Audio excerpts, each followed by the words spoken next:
Hi guys, Chris here with Super Savvy Travelers. Hey, I wanted to give you a little bit of my experiences of surgical stuff in Italy versus in America. Now, as you know, I've had 3 hip replacements in America.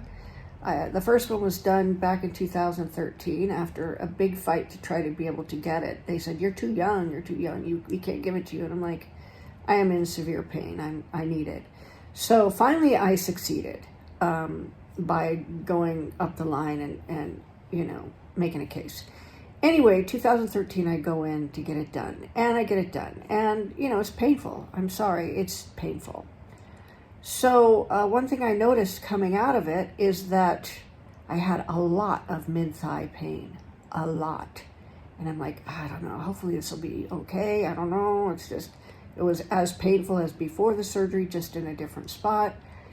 And it kept going on and on and on. And it got more and more painful. And I went and had some x-rays done. So anyway, the x-ray revealed that the implant that's supposed to be straight up and down was actually going like that into my thigh. So the outer part of my thigh, it was hitting every time I walked. It's not supposed to move, but it was moving. So it never had the opportunity to just really latch on and build bone like it's supposed to build. In addition, every so often, one of those little bone things would break, and it was just the most painful thing. So that went on, and I finally was able to get past I'll just say it, gaslighting. This is all within normal limits. I'm like, you can't see on x-ray? I can see on x-ray that it's completely in wrong, and you're telling me that's normal. Well, it's not. So 2 years went by with this stuff, and intensely painful to walk or put any weight on it whatsoever. I won't belabor all that because you can imagine. Anyway, so I go in to have the hip revision. They take me into the operating room, and of course it's not really fun to go in there because you see all the tools they're going to use on you, and it looks like a torture chamber. I mean, I won't go into it because if you're going to have a hip replacement, just make sure you're out before you go in the operating room because you don't want to see that. Anyway, so I get wheeled in, I get all attached up to all the equipment and everything else. First off, I want to tell you that I had met with the anesthesiologist. Pete and I had met with the anesthesiologist, and we were not impressed. He comes in, he's chewing gum, he's way too lackadaisical, he's sprawled himself in the chair and just talking and just not filling me full of confidence. But I went, this doctor's one of the best doctors in the area, and he must know, blah, blah, blah. Well, I get in there, and the guy's trying to do an epidural, right? I'm supposed to have a block, an epidural.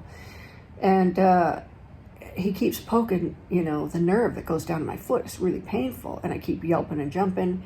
Finally, I think what he did is he just took the epidural needle and just sort of put it under the skin and just left it because I was not numb at all. There was no epidural block. And I was supposed to get a twilight something going on, to where I was out. And that didn't happen. So I was wide awake with no epidural block. And I keep telling these guys, I keep telling the doctor and everybody else, I'm like, I'm not numb. I can feel everything. And I'm patting my thigh. I can feel everything. And they're going, put your hands down. We just sanitized that area. They're talking to me. And I go, look, I'm not numb. I'm wide awake. You guys, you got to do something because I'm not going into it like this, right? So they go, yeah, shh. And so then the doctor stands up and goes, okay, team, are you ready to do this? Or something like that. And he just cuts me open.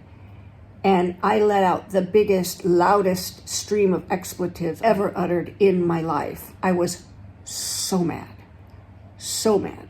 And, there's a word for that. It's called gaslighting. Oh, no, you're fine. There was a lot of that, to the point where they just robotically cut me open, not even noticing, even after having a conversation with me, that I was fully lucid, I was wide awake, and I didn't have the block. So anyway, I don't know how a whole team of doctors and nurses in an operating room can all miss that, but they did. And that's one of the things that I wanted to bring up with the difference between getting an operation here in Italy and getting one there. Now, I'm just going to say it. The treatment that I got there was very robotic. It was very no, this is how things go. So if you're anything different than that, then you're wrong. And yes, there is gaslighting that goes along with that. Now, here, I'm treated like a family member. They listen to you. They know you have worth. You are not just a body that's making noise. You're an actual person there in front of them, and they care. Now, I'm not saying that doctors and nurses don't care. I'm sure they do care, but they have a mindset that's totally different and very robotic. Not only robotic in how they carry things out, and robotic as far as protocols go and not deviating from them, but also robotic in their viewpoint for you. They think you're a robot. That's the only thing I can think of as to explain that kind of behavior, because frankly, I can't imagine a whole surgical team standing there cutting somebody open when they're fully lucid. And how do you miss something like that? So I just think it's a different thing, you know. In Italy here, when I was in the hospital, the whole time in the hospital, but they were facing and dealing with me.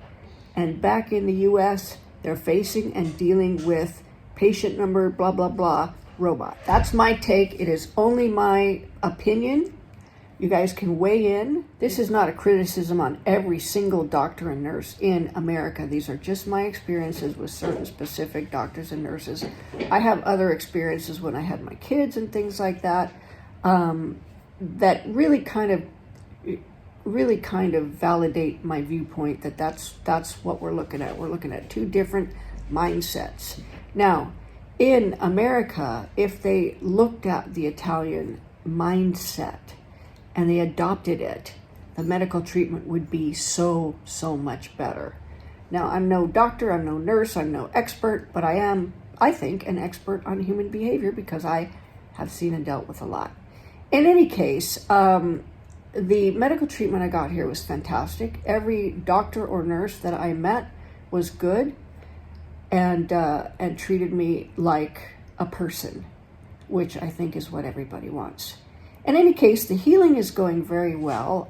Pain very well controlled. No opioids, which is nice. And everything just coming along. So Pete and I will be heading back to Calabria soon and carrying on with our work and everything else. It might be a little bit slower, but we're going to still do it. And I want to thank you guys for all the beautiful thoughts and messages and everything else coming along with that. Now listen, also go down below in the details section and go join All About Italy on Facebook. I do a lot of updates and messages there, and we have a great group over there too, and I think you're really going to like it. So take care, you guys. I hope you never need to see the inside of a hospital in Italy or America, but if you do, I think you're going to find it a huge relief compared to what you might have heard or thought. See you soon, guys.